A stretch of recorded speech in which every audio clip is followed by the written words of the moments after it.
Kali ini kita akan melihat, mendengarkan Gus Arya bersama seseorang yang disebutnya itu Gus Nif. Kita tidak tahu, saya pun tidak tahu beliau itu siapa. Mudah-mudahan suatu saat kita akan tahu siapa beliau. Yang menarik pembahasan kali ini adalah pembicaraan santai, membicarakan atau mendiskusikan tentang sesuatu yang sering didiskusikan banyak orang, tetapi kali ini didiskusikan dengan pembawaan yang rileks dan damai. Dan itu yang membuat saya itu suka dengan performance ustadz-ustadz yang membawakan makalah-makalah agama, diskusi-diskusi agama dengan damai dan santai.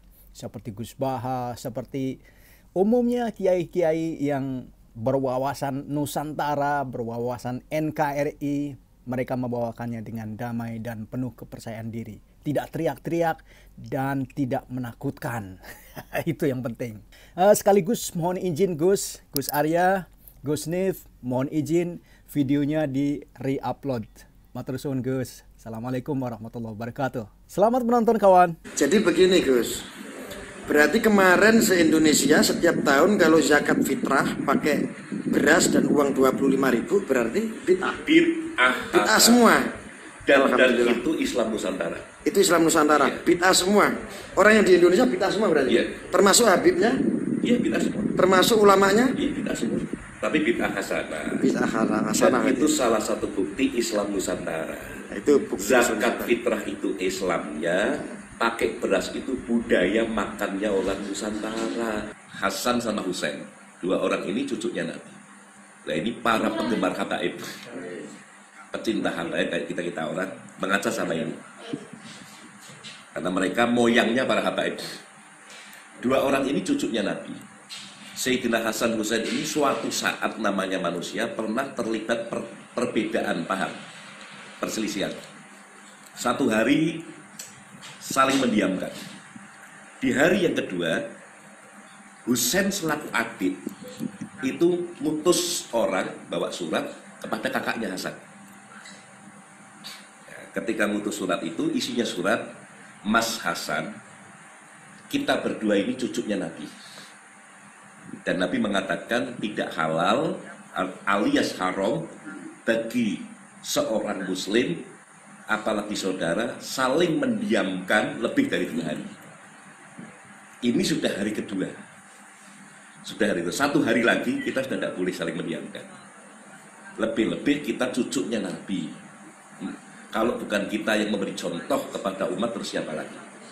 Nah, 2 orang yang berselisih ini, yang minta maaf duluan itu yang paling baik.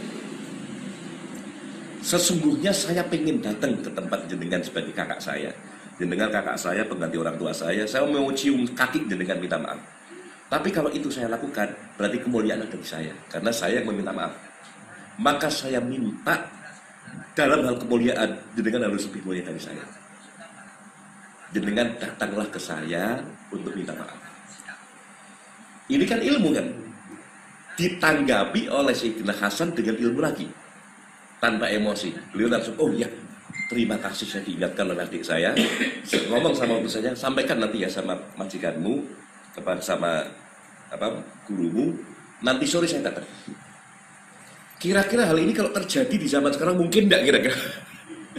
Seorang ponakan ngomong begitu sama pamannya, seorang adik ngomong sama kakaknya, pasti kakak atau paman, yora, aku lebih tua, saya lebih tua, kamu ya harus datang minta maaf kan gitu kan?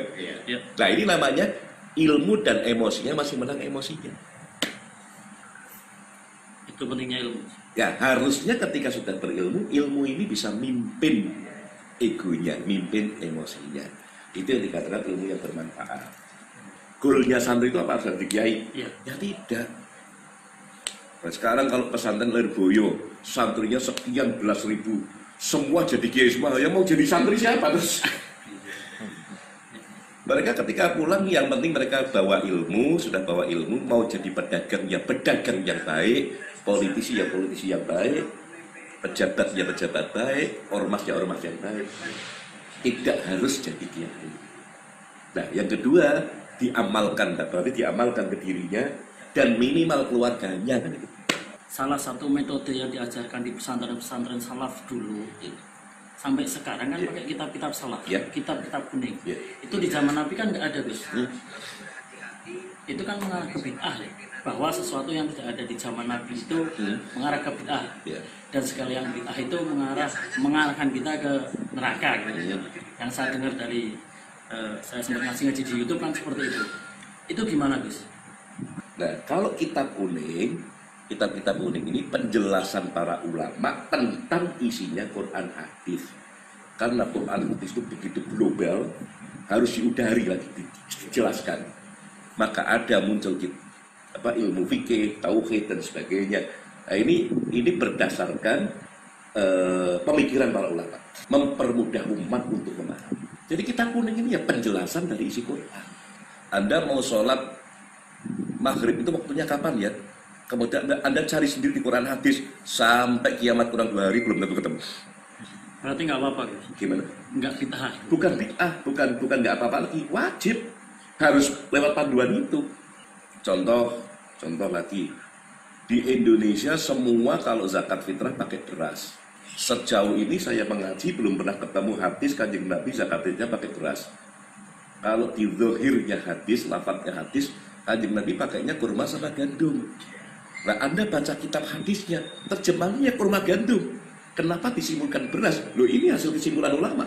Nah, berarti pakai kurma dan gandum itu karena Nabi makanan pokoknya kurma dan gandum. Sedang di Melayu, di Nusantara, tidak cuma Indonesia, Malaysia dan sebagainya, makanan pokoknya itu beras. Berarti zakat fitrah di sini pakai beras, itu hasil pemikiran ulama. Nah, itu hasil pemikiran ulama. Karena berarti zakat fitrah itu diikuti baladihim dengan makanan pokok sehari-hari negara tersebut. Nah, sekarang kalau kita mau debat kusir, yang dimaksudkan kelompok sebelah soal bid'ah itu mengada-ngada soal agama. Ya ini mengada-ngada kan Nabi nggak ceritakan seperti itu. Kalau mereka konsekuen, mereka zakat fitrahnya pakai kurma dan gandum dong. Berarti ini masuk kategori bid'ah. Yang kata mereka hanya satu, dolalah semua. Kalau bagi kita ada bid'ah hasanah, ada sayyi'ah atau dolalah. Bahkan kata Mubalek kondang dari Semarang, Bib Umar Mutohar, ada tambah satu lagi, Gus, bid'ah dilalah.